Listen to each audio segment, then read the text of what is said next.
Hello everyone, स्वागत है आप सभी का। और आज के इस वीडियो में हम देखने वाले हैं एक्सरसाइज 3.2 का। ये जो वर्ड प्रॉब्लम हमने स्किप कर दिया था, एक्चुअली प्रीवियस वीडियो में मैंने एक्सरसाइज 3.2 के क्वेश्चन नंबर 1 और क्वेश्चन नंबर 2 को सॉल्व किया था एंड उसको मैंने आपको एक्सप्लेन भी किया था कैसे आपको सॉल्व करना है। नाउ इस वीडियो में आपसे बात करूंगा एक्सरसाइज 3.2 का। ये वर्ड प्रॉब्लम्स के इक्वेशंस, आप इस वर्ड प्रॉब्लम से कैसे इक्वेशन फॉर्म करेंगे एंड इसको कैसे आप सॉल्व करेंगे ना। ठीक है। क्वेश्चन नंबर 3 में टोटल 6 क्वेश्चंस है, जैसे आपको स्क्रीन में भी दिख रहा है। लिखा है form the pair of linear equations for the following problems. ये प्रॉब्लम्स आपको दिए हुए हैं, इससे हमें pair of linear equation form करना है and find their solution bye substitution method. आपको फिर इसमें सब्स्टिट्यूशन मेथड का यूज करके इसका सॉल्यूशन फाइंड करना, बहुत सिंपल है।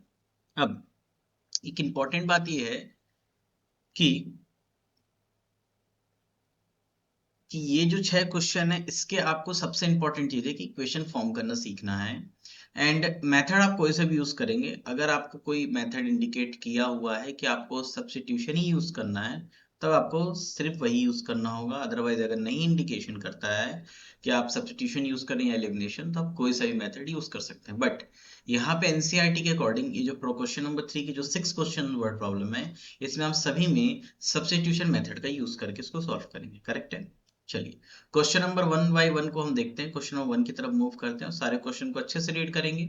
सबसे इंपॉर्टेंट क्या है कि मैं आपको इस वीडियो में, आप तो सबसे इस वीडियो में आपको जो एक्सप्लेन करूंगा, हमारा जो मेन पॉइंट होगा कि हम वर्ड प्रॉब्लम को कैसे रीड करेंगे और उसको रीड करके कैसे रियल लाइफ से रिलेट करके उसको हम एक्चुअल का इक्वेशन उसका फॉर्म करेंगे। ये सबसे इंपॉर्टेंट टास्क होता है कि हम वर्ड प्रॉब्लम को, सिचुएशन को पढ़ के इक्वेशन कैसे फॉर्म करेंगे। राइट।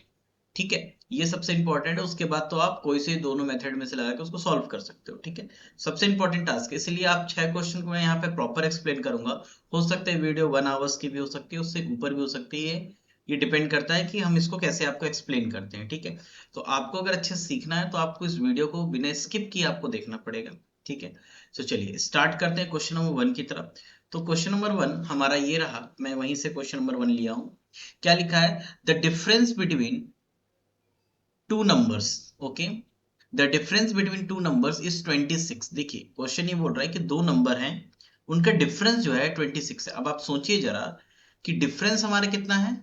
डिफरेंस मतलब एक नंबर यहाँ पे होगा, एक नंबर को यहाँ पे होगा, फर्स्ट नंबर है ना, फर्स्ट नंबर यहाँ होगा। आप समझिएगा जरा, कोई भी वो नंबर हो सकता है और उसका जो डिफरेंस है मतलब सब्ट्रैक्शन आप किया गया होगा, तो आंसर हमारा +26 आ रहा है। इसका मतलब ये बात समझनी पड़ेगी कि यहाँ पे सपोज मान लो यहाँ पे ए नंबर है, यहाँ पे बी है, ये ए बी से ग्रेटर होगा, तब ये पॉजिटिव आया है। ये क्लियर हुआ या नहीं हुआ? ठीक है। तो हमें यहाँ पे दो नंबर को लेट करना है। ठीक है। सबसे पहली बात तो चैप्टर का नाम क्या है? Pair of linear equation two variable. Right. तो आपको तो दो कंडीशन मिलेगी। पेयर का मतलब आपको दो कंडीशन दे दी जाएगी और दो वेरिएबल मतलब आपको उसमें दो वेरिएबल लेट करना पड़ेगा। तो यहाँ पे जो टू नंबर है, यही आपके दो वेरिएबल होने वाले हैं। ठीक है। तो इसको कैसे लेट करेंगे, देखो ये तो समझाने की बात है। ठीक है। इसको सॉल्व कैसे करेंगे देखिएगा। सो सॉल्यूशन यहां से स्टार्ट करते हैं। ओके। सॉल्यूशन में लिखेंगे कि लेट टू नंबर है तो फर्स्ट नंबर बी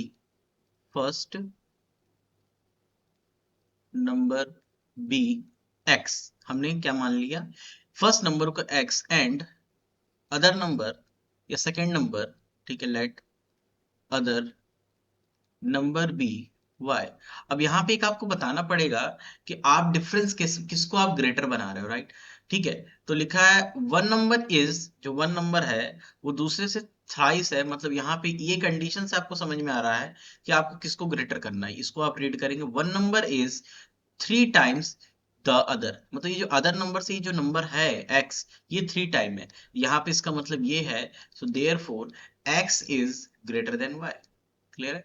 तो पहली कंडीशन क्या है कि हमारी बोल रहा है कि वन नंबर जो ये x है, वो वो है 3 टाइम y के। ऑलरेडी x जो है ये 3 टाइम है किससे? y से। तो क्या दोनों अभी इक्वल हैं क्या? नहीं है ना। ठीक है। जैसे मैं 6 और 2 बोलूं तो 6 2 इक्वल है क्या? आप मुझे बताओ। नहीं है। तो ये ऑलरेडी आप बोलोगे सर ये 6 जो है ये 2 से 3 टाइम है, तो मुझे इन दोनों को इक्वल करने के लिए 2 में 3 का मल्टीप्लाई करना पड़ेगा। ठीक है। तो बेटा वर्ड प्रॉब्लम बहुत अच्छे से डीपली समझना होता है। तो यहाँ पे हमें बोला गया कंडीशन कि वन नंबर जो है वो 3 टाइम है अदर के। तो वन नंबर हमारा x है, ये 3 टाइम है किससे, y से। ये 3 टाइम है, दोनों की इक्वेट करने के लिए हमें y को भी 3 टाइम करना पड़ेगा ताकि वो दोनों बराबर हो सके। बात समझ में आई कि नहीं आई? ठीक है। अरे सीधी सी बात है कि मान लो मेरे पास 100 रुपए है और आपके पास 50 रुपए। आप मेरे पास जितने पैसे हैं, जो अमाउंट है, और आपके पास 50 रुपीज है, क्या आप मेरे अमाउंट के बराबर है? नहीं। आपको क्या करना पड़ेगा, एक 50 रुपीज और लेना पड़ेगा, या उसमें 2 का मल्टीप्लाई करना पड़ेगा, तब आप मेरे बराबर आओगे, ना कि मेरे में करना पड़ेगा। ठीक है। ये इंपॉर्टेंट कंडीशन होती है बेटा, यहाँ पे मिस्टेक करते हैं बच्चे। क्वेश्चन को रीड करने के बाद जो ऑलरेडी 3 टाइम होता है उसी को 3 टाइम वापस कर देते हैं। ठीक है। ऐसा काम नहीं करना, बहुत अच्छे से रीडिंग करिएगा।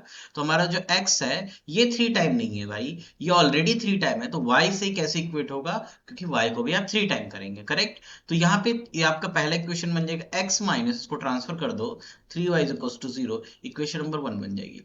ठीक है भाई, एक पेयर पेयर का इक्वेशन तो मिल गया। दूसरा हमें बोल रहा है कि the difference between two numbers. तो हमारा पहली कंडीशन एक्चुअली ये है, दूसरी है, तो चलो इसको दूसरी ले लेते हैं।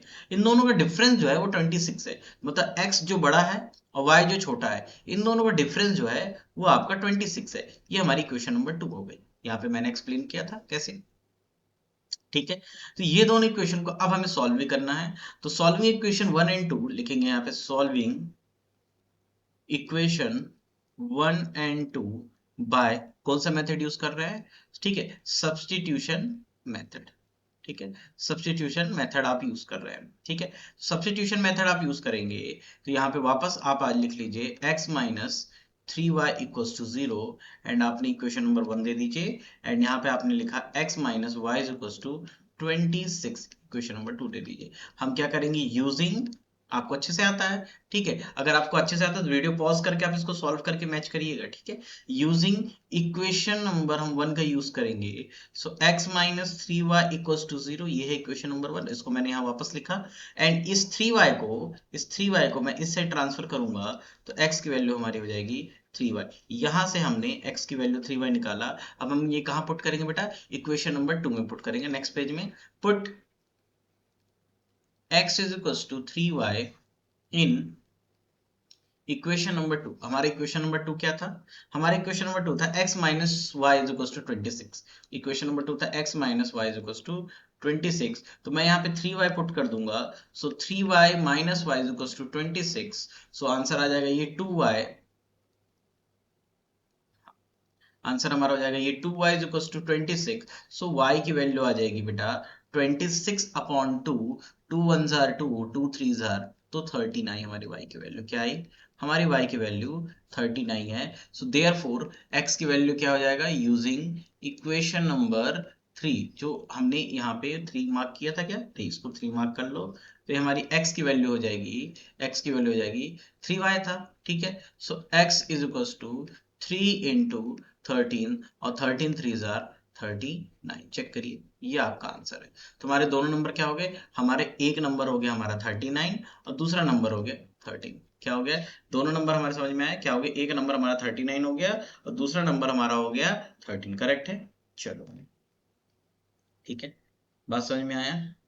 ठीक है, तो आपको यहाँ पे लास्ट में देखिए हेंस करके आंसर लिखना होगा। तो यहाँ लिखेंगे हेंस फर्स्ट नंबर, या लिख सकते हो हेंस द रिक्वायर्ड नंबर, या द नंबर इज 39 एंड 13। इस फॉर्म में आपको आंसर देना पड़ेगा। ठीक है, चेक करो 39 और 30, चेकिंग के लिए लिख रहा हूं मैं। पहली कंडीशन, इन दोनों का डिफरेंस क्या आ रहा है, क्या 29 में 3 गया तो 6, 26 आ रहा है, बिल्कुल करेक्ट है। और क्या ये 13 जो है, सॉरी 39 जो है, एक्स जो है, क्या 13 के 3 टाइम है, चेक करो 39 भाई, 3 टाइम इसको 3 से मल्टीप्लाई करो तो चेक करो, है ना। तो ये इस तरीके से आपको सॉल्व करना है। करेक्ट है। चलो, ठीक है, समझ में आया, चेक करो समझ में आया ना। चलो मूव करते हैं क्वेश्चन नंबर 2 की तरफ। कुछ तो क्वेश्चन नंबर 2 है हमारा इंपॉर्टेंट। ठीक है, the larger of two supplementary angles exceeds the smaller by 18 degree, find them. देख लो, सप्लीमेंट्री एंगल्स क्या होते हैं पहले आप मुझे बताइए। तो आपको नहीं पता, दो एंगल, एंगल ए और एंगल बी, इनका सम क्या होता है, अगर 180 डिग्री होता है तो we can say angle B and angle A are supplementary. ठीक है। अब इंपॉर्टेंट बात यह है कि यहाँ पे larger of two supplementary angle exceed the smaller by 18 degree. तो इन दोनों में से कोई लार्जर होगा। लेट करो कि लेट हमारा ए जो एंगल है वो एंगल बी से लार्जर है। तो एंगल जो ए है बी से स्मॉलर से कितना ज्यादा है भाई, एक्सीड है। एक्सीड मतलब ज्यादा, कितना ज्यादा, स्मॉलर से 18 डिग्री ज्यादा है। तो एक बात बताओ, ये दोनों क्या इक्वल? एंगल ए जो है ये ऑलरेडी 18 डिग्री ज्यादा है, तो एंगल बी के बराबर होगा। भाई बी को भी सर 18 डिग्री ज्यादा कर देंगे तो ये सर इक्वेट हो जाएगा। बात समझ में आए कि नहीं आए? तो आपको लेट करना पड़ेगा सबसे पहले कि लेट टू सप्लीमेंट्री एंगल। ठीक है, हमें सॉल्यूशन इसका करना है। Solution let larger of two supplementary angle. ठीक है, smaller smaller supplement let supplementary angle, ऐसे लेट करो, let supplementary angles smaller angle या लार्जर को एक्स मान लो, कुछ किसी भी पहले, चलो पहले लार्जर ले लें। Larger angle be X smaller angle be Y. ठीक है। अब बेटा देखो, ये लार्जर स्मॉलर का मतलब ये है भाई, कंडीशन पहली वन, तो पहली कंडीशन हमारी क्या है कि दोनों का सम क्या होना चाहिए सर, 180 डिग्री होना चाहिए, इक्वेशन नंबर 1। ठीक है, पहली कंडीशन। ठीक है, समझ में आया? ठीक है। दूसरी कंडीशन हमसे क्वेश्चन में कह रहा है कि लार्जर वाला जो है, ठीक है, यहाँ पे लार्जर वाला जो एंगल है स्मॉलर से 18 डिग्री ज्यादा है, एक्सीड है, ज्यादा नहीं है, 18 डिग्री एक्सीड है। तो भाई एक्स जो है y से ये 18 डिग्री है, तो y में भी हमको क्या करना पड़ेगा, 18 डिग्री एक्सीड करना। तो y को हम इधर ट्रांसफर करेंगे, तो x minus Y is equal to हमारा आ जाएगा 18, इक्वेशन नंबर 2। अब आप समझदार है बेटा, इक्वेशन 1 ये, इक्वेशन 2 है। अब आप इसमें क्या लाएंगे, सब्स्टिट्यूशन मेथड लाएंगे और इसको सॉल्व करेंगे, अपना आंसर देंगे। ठीक है, कर लोगे, हेंस करके लास्ट में आंसर दे देना। ठीक है, नेक्स्ट क्वेश्चन मूव करें। ठीक है, इसको सॉल्व करना है भाई, इसका सोल्यूशन अभी है ना, इसको आप खुद करेंगे। ठीक है, ये आपके लिए यहाँ से होमवर्क है। अब मैं आपको सारे वर्ड प्रॉब्लम को एक्सप्लेन करके क्वेश्चन बना के दे दूंगा। ठीक है, उसके बाद सॉल्यूशन आप ही करेंगे। Next question, question number 3। देखो, the coach of a cricket team buys 7 bats and 6 balls for rupees 3,800. Later she buys 3 bats and 5 balls for rupees 1,750. Find the cost of each bat and each ball. यहाँ पे bat ball दो variable है, तो हम late कर लेंगे सबसे पहले, बिल्कुल सही बात है। सोल्यूशन है हमारा, let the cost of, let the cost of each bat be x, correct, rupees X कर लो। ठीक है, कॉस्ट है तो rupees X and the cost of each ball be rupees Y. हमने लेट कर लिया। अब पहली कंडीशन क्या है, देखो भाई, कोच जो है क्रिकेट टीम का वो 7 बैट खरीद रहा है। भाई एक बैट की कॉस्ट अगर एक्स है, 7 बैट की कितनी होगी, 7x होगी। तो भाई 7 बैट की कॉस्ट होगी rupees 7x। Okay, and 6 ball, एक बॉल की कॉस्ट वाई है, तो 6 बॉल की कॉस्ट कितनी हो जाएगी, रुपीज 6y हो जाएगी। अब आपने 7 बैट खरीद लिया 7x में, 6 बॉल खरीद लिया 6y में, तो इन दोनों को जब ऐड करोगे तो टोटल आपका कॉस्ट आ जाएगा रुपीज 3,800। अब बेटा ये रुपीज रुपीज रुपीज कैंसिल हो गया, तो फाइनली हमारी इक्वेशन बन गया 7x plus 6y is equal to 3,800, equation number 1। पहली कंडीशन हो गई। अब सेकंड कंडीशन में कह रहा है सी बाय, ठीक है, सी बाय 3 बैट, तो एक बैट की कॉस्ट एक्स है, तो 3 बैट की रुपीज 3x हो जाएगा, एंड 5 बॉल्स रुपीज 5 बाय हो जाएगा, और टोटल हो जाएगा बेटा रुपीज 1,750। अब इसमें से भी आप रुपीज से रुपीज कैंसिल करेंगे, so 3x plus 5y is equal to 1,750, equation number 2। अब इन दोनों इक्वेशन को आप सॉल्व करेंगे, इसको सॉल्व करने के बाद जो आंसर आएगा वो आपका एक बैट और एक बॉल की कॉस्ट आ जाएगी। करेक्ट है? हो जाएगा, ठीक है। मूव करें नेक्स्ट क्वेश्चन में। Okay, so question number, I think ये क्या है, दो क्वेश्चन एक साथ है, fifth, fourth and fifth. Next में फिफ्थ है क्या, हाँ यहाँ पे फिफ्थ है। तो जरा मैं इसे थोड़ा सा क्रॉप कर लेता हूँ, बिकॉज, ठीक है। Okay, so question number fifth is, question number fifth देखिए, the taxi charges in a city, important question है। The taxi charges in a city consist of a fixed charges together with the charges charge for the distance covered. देखो, ये जो question है ज्यादातर मैंने case study में देखी हुई है।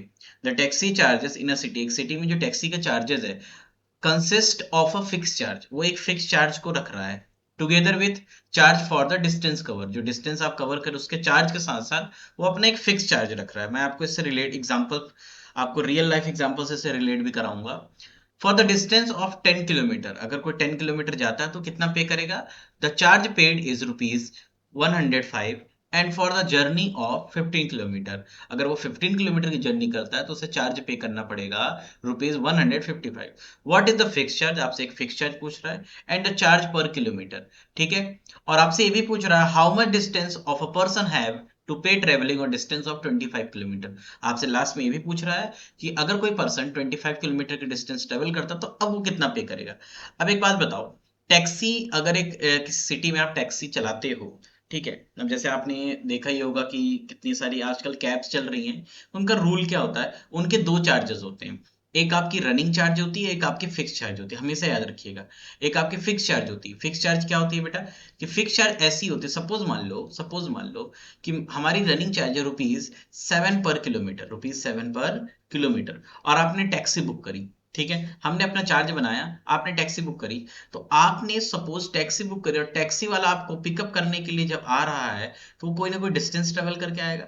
फिर आपने सपोज मान लो यहाँ पे बुक करी और आपने कैंसिल कर दी, तो उसका तो लॉस हो गया, ठीक है। इसीलिए वो लॉस को कवर करने के लिए एक फिक्स चार्ज को रखते हैं, और भी कंडीशन है उस फिक्स चार्ज को रखने के लिए। सपोज मान लीजिए किसी टैक्सी वाले ने, एक तो चलो ये भी ठीक है कि वो पिक करने के लिए आपको इतनी दूर से आ गया, भाई उसकी सर्विस है, वो आ गया फ्री में, देन आपको बैठाया और आपने 1 किलोमीटर चल के आपने उसका हाफ किलोमीटर चला, आपने हाफ किलोमीटर चला, तो आपके इसका हाफ 3.5 रुपीज पे करेंगे, तब भी इसका लॉस है। तो आपको ये याद रखिएगा, टैक्सी में एक फिक्स चार्ज होता है कि भाई आप बुक करो तो एक फिक्स, आजकल आपने देखा होगा एक कैब है, ठीक है, कैब में आप राइड बुक करिए, राइड बुक करने के बाद आप उसको, अगर कैब वाले ने राइड एक्सेप्ट करी है और वो आपको पिक करने आ रहा है, अगर आप कैंसिल करते हो तो आपको 50 रुपीज उनको पे करना पड़ेगा, तो जो रुपीज 50 है वो आपका एक फिक्स चार्ज समझ लीजिए, वो आपको देना ही पड़ेगा, ठीक है। तो सपोज हम अपने फिक्स चार्ज को ले लेते हैं, रुपीज 50 ले लेते हैं। अब सपोज, अब आप मुझे बताइए, हमने अपने फिक्स चार्ज को ले लिया 50 रुपीज, अब आप चाहे 1 किलोमीटर की जर्नी ट्रेवल करें तब भी आपको कितना पे करना पड़ेगा, मुझे 57 ही पे करना पड़ेगा, फिक्स चार्ज के साथ साथ आपको रनिंग चार्ज भी पे करना पड़ेगा। बात समझ में आई कि नहीं आई, तो यहाँ पे हमें वही आपसे पूछ रहा है कि एक टैक्सी है सिटी में जो फिक्स चार्ज के साथ साथ रनिंग चार्ज भी रहा है, तो हमको लेट करना पड़ेगा, लेट फिक्स्ड चार्ज, जो फाइंड करना है उसको लेट करना पड़ेगा, what is the fix, let fixed charges be rupees X, मान लो कि उसने आपसे रुपीज X फिक्स चार्ज लिया, and charges per kilometre, charges for per kilometre तो रुपीज Y, मतलब आप 1 किलोमीटर का Y देंगे, ठीक है, पर किलोमीटर के हिसाब से Y रुपीज देंगे। पहली कंडीशन क्या है बेटा, कि पहली कंडीशन आप 10 किलोमीटर की जर्नी ट्रेवल करते हो, एक बात बताओ मुझे, आप 10 किलोमीटर की जर्नी ट्रेवल कर रहे हो, क्या ट्रेवल कर रहे हो, 10 किलोमीटर की जर्नी को ट्रेवल कर रहे हो, ठीक है, ठीक है। कहीं ये लिखा है कि 1 किलोमीटर के में फिक्स चार्ज लेंगे, नहीं ना, 10 किलोमीटर की आप जर्नी ट्रेवल कर रहे हो तो आप कितना पे करोगे मुझे बताओ। अभी मैंने आपको बताया था कि मेरा फिक्स चार्ज 50 है और मेरा रनिंग चार्ज है रुपीज 7 पर किलोमीटर, तो आप मुझे कितना पे करोगे, 10 किलोमीटर चले मतलब सर रुपीज 70, तो ऐसा हो गया। और सर आप फिक्स चार्ज अपने ऐड कर लीजिए, तो आप मुझे पे करेंगे 120 रुपीज, कितना पे कर देंगे 120। तो इस केस में भी यही है बेटा कि आपका ये हो गया, आप 10 किलोमीटर की जर्नी ट्रेवल कर रहे हो, सो देयरफॉर आप मुझे रुपीज X के साथ साथ, आप मुझे X के साथ साथ रुपीज 10 Y, 1 किलोमीटर का Y है तो 10 किलोमीटर का 10y रुपीज पे करेंगे और जो टोटल मुझे आप पे करेंगे इसका कॉस्ट आ रहा 105। बात समझ में आया।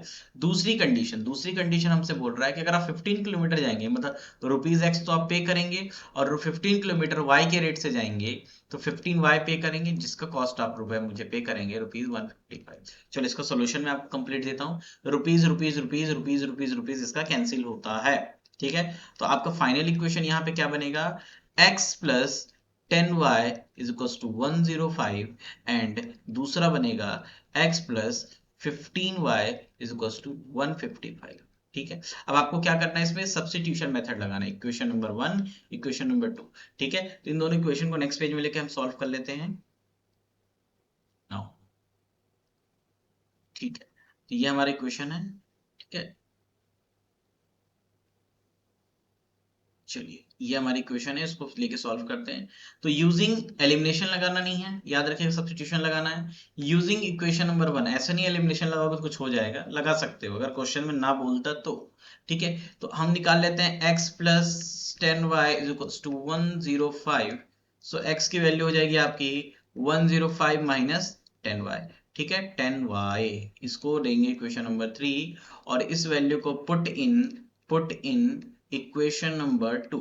हम 2 में पुट कर देंगे तो 105 minus 10y plus 15y is equal to 155। बात समझ में आई।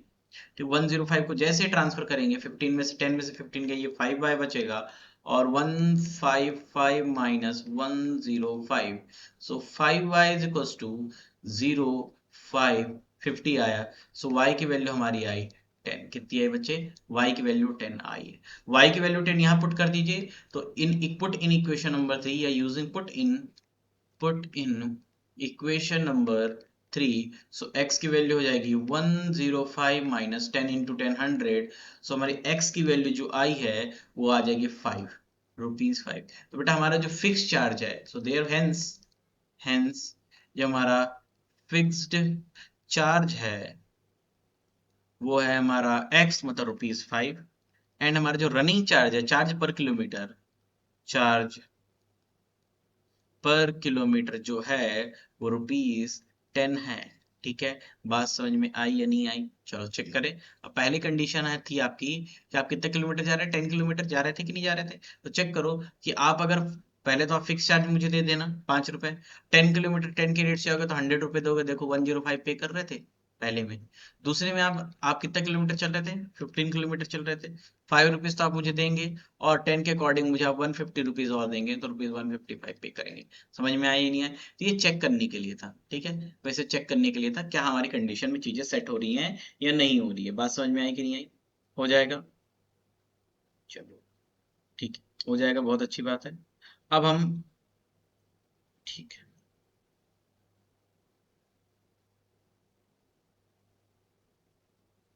ओके। सो अभी क्वेश्चन में यहाँ तक हो गया। अभी क्वेश्चन में क्या था कि हमने अपना वैल्यू, अब हमसे पूछा 25 किलोमीटर कितना पड़ेगा। तो अभी ये तो एक आंसर है हमारा, नेक्स्ट पेज में तो हमें निकालना है 25 किलोमीटर की जर्नी का कितना पे करेंगे। बेटा आपका फिक्स चार्ज है हमारा x मतलब that means 5 plus rupees 10, sorry क्या था, 10 ही था ना, रुपीज 10 पर किलोमीटर इंटू 25।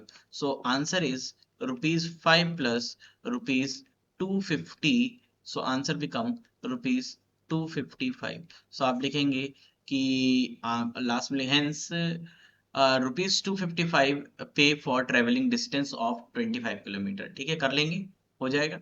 ठीक है, बहुत सिंपल क्वेश्चन था। चलो नेक्स्ट क्वेश्चन की तरफ मूव करें। नेक्स्ट क्वेश्चन ये रहा। चलो इंपॉर्टेंट है, फ्रैक्शन वाला है, देखेंगे फ्रैक्शन वाला क्वेश्चन। ठीक है, बहुत सिंपल होता है फ्रैक्शन वाला। लिखा है अ फ्रैक्शन बिकम, इसको इग्नोर करना, नेक्स्ट क्वेश्चन का ये कॉपी है, इसको हटा देते हैं। राइट, क्या लिखा है बेटा, देखेंगे अ फ्रैक्शन बिकम 9/11। एक फ्रैक्शन है, फ्रैक्शन क्या होता है, न्यूमरेटर होता है नीचे डिनोमिनेटर होता है। ये जो फ्रैक्शन है ये 9/11 हो जाता है, कब हो जाता है, इफ लिखा हुआ है, इफ लिखा हुआ है, देखो इफ। ठीक है, 2 is added both numerator and denominator, both numerator and denominator. Clear है, if 3 added both numerator denominator it become 5/6। लो भाई, दूसरी कंडीशन यहाँ से दिखी, अगर हम 3 ऐड करें, यहाँ 2 ऐड कर रहे थे तो ये बन रहा था फ्रैक्शन, अब यहाँ 3 ऐड करते हैं किसमें, हम न्यूमरेटर डिनोमिनेटर में, तो 5/6 बनता है। तो आपको समझ में आ गया किसको मानना है, बहुत अच्छी बात है। आपको क्या करना है बेटा, आपको लेट करना है, लेट, ठीक है, फ्रैक्शन, लेट न्यूमरेटर, ये कलर हटाओ यार, ठीक है, let numerator be x and, ठीक है, डिनोमिनेटर बी वाई। तो फ्रैक्शन बिकम क्या हो जाएगा हमारा, फ्रैक्शन क्या हो जाएगा हमारा, फ्रैक्शन हो जाएगा एक्स अपॉन वाई। क्लियर है, क्लियर है। सो देखो पहली कंडीशन कि जो हमारी फ्रैक्शन है एक्स अपॉन वाई, तो हम इसमें अगर x में 2 ऐड कर दें, y में भी 2 ऐड कर दें, तो हमारा फ्रैक्शन बन जाएगा 9/11। मतलब x में जैसे 2 ऐड करोगे वो 9 बन जाएगा, y में 2 ऐड करोगे 11, मतलब फ्रैक्शन ये बन जाएगा। अब इसको बेटा जनरल फॉर्म बनाने के लिए क्या करोगे, क्रॉस मल्टीप्लाई। ठीक है, तो यहाँ पे लिख देता हूं मैं,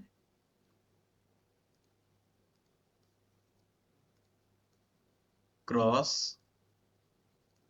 मल्टीप्लाई। तो ये क्रॉस मल्टीप्लाई कैसे होगा, इधर आ जाएगा आपका x प्लस 2 इंटू 11, और यहाँ हो जाएगा 9 इंटू वाई प्लस 2, से हो जाएगा आपका 11x प्लस 22, करेक्ट है, plus 9y, sorry sorry sorry, यहाँ इक्वल आएगा बेटा, 9y प्लस 9 2 जार 18। सो सब कुछ को इधर ले आओ, तो 11x माइनस 9y प्लस 22 में से 18 जाएगा, तो मान लो 20 होता 2 बचता, दैट मीन्स 4 बचेगा, प्लस का यहाँ 0, इक्वेशन नंबर 1 हो जाएगा, हो जाएगा इक्वेशन नंबर 1।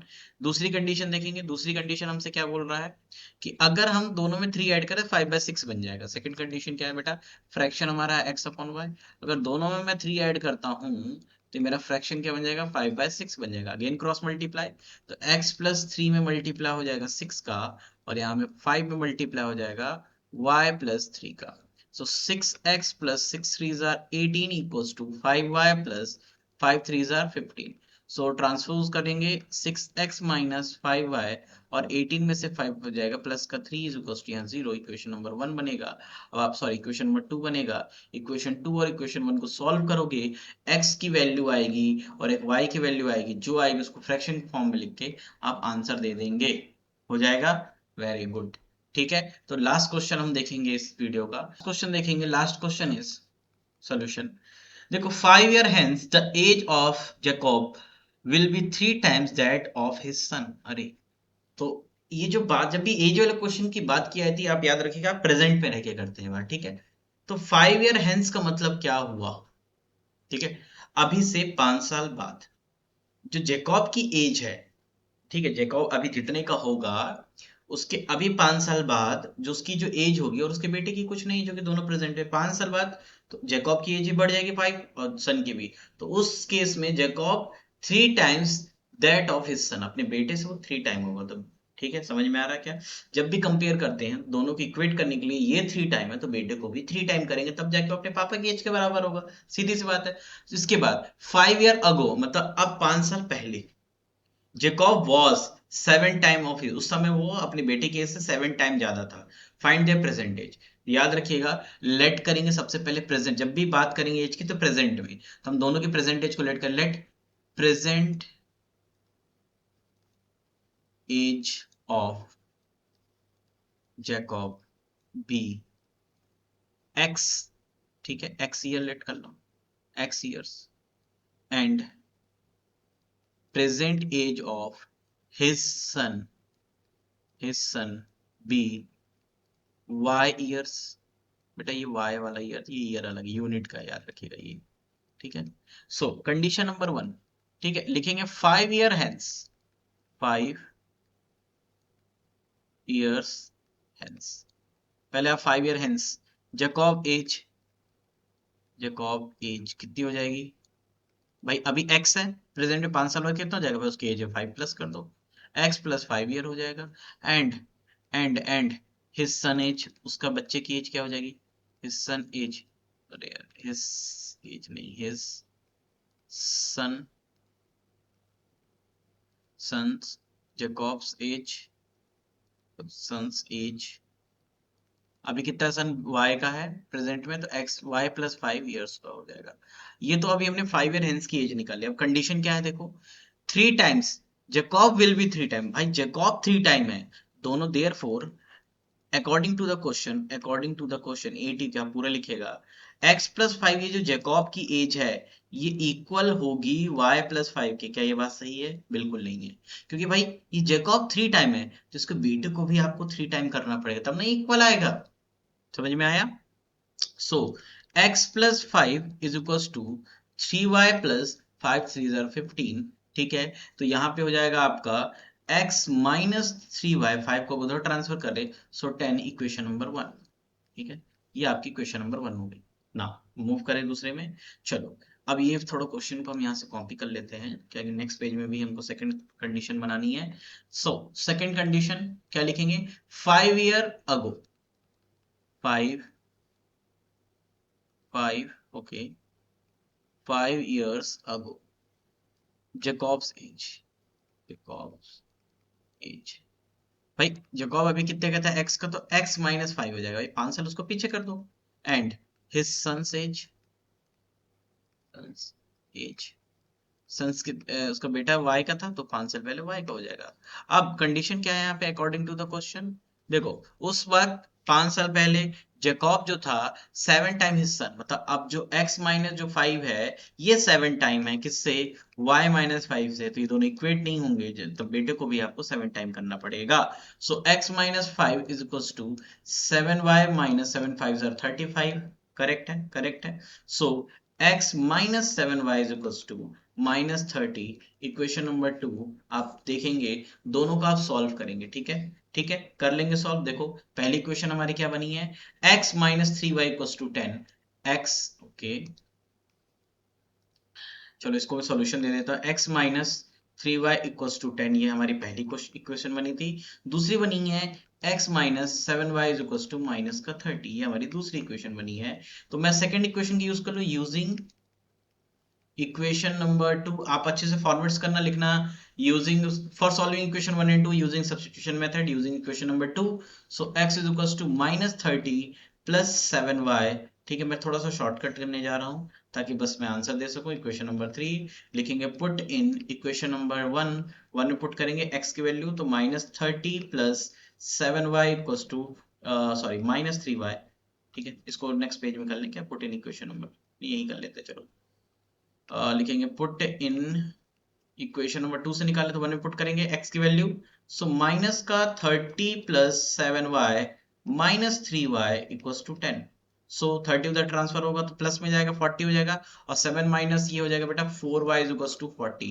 सो y की वैल्यू चेक करो, y की वैल्यू 10 आ रही है। कितनी आ रही है y की वैल्यू, 10। समझ में आया? y की वैल्यू उठा के यहाँ रख दो इक्वेशन नंबर 3 में, लिखेंगे put y is equals to 10 in equation number 3। So x is equal to -30 plus, plus नहीं यार, प्लस 7y राइट है, प्लस 7y है ना।